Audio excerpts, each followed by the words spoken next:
many of you have been walking in your community and have walked by a pet store and have said, how cute that doggy or kitty or puppy or kitten is in the window? Many of you that are pet lovers might even have said, how much is that doggy in the window? Another question I'd like to ask you is, have you ever heard a dog or cat talk? Maybe you've even heard your neighbor's dog yell over the fence and say, hey, can you come over and feed me? My owner forgot. Can you unchain me by the way? It's cold out here. I would like to come in. Well, I would conclude that you haven't heard a dog or a cat talk. But I know you have heard them whine, growl, maybe meow and bark. That's only because they can express themselves with sounds and not words.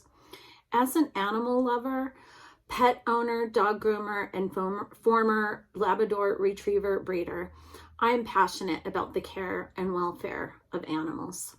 As a breeder, I followed ethical breeding practices. That means loving my dogs as members of the family, regular pet visits, clean and safe conditions for the mother and the puppies, and not breeding year-round. During that time of breeding, it was a wonderful, fulfilling time of my life. However, I was often solicited by pet stores, and at first I was flattered. I was getting my name out there, but then I realized that they were only in it for a profit. They wanted me to sell my puppies really, really cheap, which I didn't want to do because I didn't know where my puppies were going to end up. I interviewed my prospective puppy parents, and I just didn't feel comfortable doing that. When I stopped breeding, because I could not afford the hobby anymore after my divorce, I had to rehome some of my animals, and it was very difficult. That was very heartbreaking for me.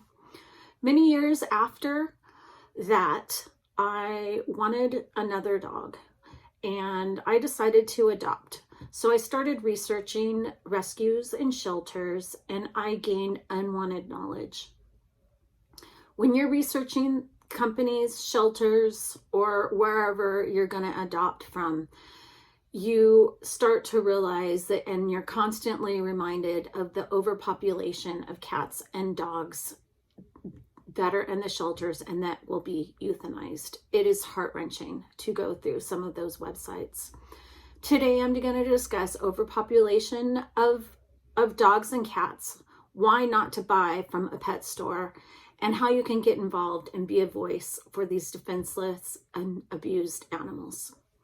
The amount of dogs and cats in the U.S. shelters is upsetting. The American Society for Prevention of Cruelty to Animals, ASPCA, estimates that approximately 6.5 million companion animals enter shelters nationwide every year. 3.3 million of those animals are cats, and 3.2 million of those animals are dogs. 1.5 million animals in shelters are euthanized. That's 670,000 dogs and 860,000 cats. That is so tragic. Though the number of dogs and cats euthanized in the U.S. has declined since 2011, it's still a huge problem. So what causes some of this? Paws.org states, when a puppy mill and backyard breeders flood the market with animals, they reduce homes available for pets from shelters and rescue groups. Sometimes some of these pets are given up because the owners can't afford them anymore. They don't want the responsibility, and sometimes the owner dies. Or sometimes they're bought as a pet on a whim from a pet store and later realize they don't want the responsibility. Unfortunately, because some of these animals are brought from the pet stores, it's keeping the puppy mills in business, which increases the population and causes euthanizations to go up. ASPCA defines a puppy mill as a large-scale community or commercial dog breeding operation that places profit over the well-being of its dogs or cats. These animals are often severely neglected. Puppy mills act with no regard for responsible breeding practices. Dogs, cat, puppies, and kittens are kept in atrocious conditions with very little concern for their safety, health, and well-being. They're confined in small, filthy conditions, rarely never groomed, very little or no veterinary care, overbred, with no loving care or attention. Puppies are sometimes sold too early and then suddenly taken away from their mother with no gradual time to separate, which causes issues with both the mother and the puppies, such as anxiety, aggression, and other disruptive behaviors. This is a tragedy. ASPCA's CEO, Matt Birdshadker, states, behind nearly every pet store puppy is a tragedy. The success of a puppy mill, a cruel factory for mass-producing dogs, and reaping heartless profit. However, not all breeders are bad. In fact, I'm still friends with some of my old breeder buddies, and they follow ethical breeding practices. However, I did have an acquaintance one time who bred her dog well after 10 years old. It was frowned upon in a community of breeders that are doing it to keep the breed pure. She kept her animals in bad conditions, and I asked her why. Why did she breed her dog so late? She said it was her income.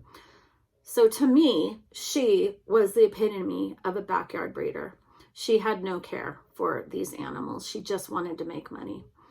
Breeders that are breeding for a profit and not following ethical breeding practices are considered backyard breeders. According to ASPCA.org, at any given point in time, there are typically between 2,000 and 3,000 USDA licensed breeders, puppy mills, operating in the United States. However, this estimation does not consider the number of breeders operating illegally without a license. This means there could be as many as 10,000 puppy mills in the U.S. Sadly, puppy mills are spreading geographically in the U.S., mostly clustering in the Midwest. According to paws.org, Missouri is considered the leading puppy mill state in the country. Other states include Ohio, upstate New York, Lancaster County, Pennsylvania, and parts of Wisconsin, where it is prevalent among Amish and Mennonite farmers to have puppy mills. Not that all of them do, but it is prevalent among them. The good news is some states are starting to ban retail pet stores from using puppy mills. Rachel Chasson from Washington Post stated in her article, Maryland is set to become the second state in the country after California to ban retail pet stores from selling puppies and kittens, which animal rights activists say will reduce the demand for dogs born in puppy mills. Sadly, the problem still exists. Only about 15% of pets are adopted in the U.S. from shelters or rescue groups. This leaves many depriving pets left behind. There are so many ways you can help. First, you can support ASPCA, who have been speaking for animals since 1866. They're recognized as National Animal Welfare Organization, and they provide programs to broaden anti-cruelty awareness toward animals across the country. There's so many other sanctuaries out there for pets. Second, support your local laws. Urge local pet stores to support shelters and rescues and encourage those you know to adopt. Last and most importantly, if you're thinking about adding a pet to your family, I urge you to consider adopting. You can find them by Googling animal rescues and shelters in your area. Today, I discussed overpopulation, why not to buy from pet stores, and how you can help.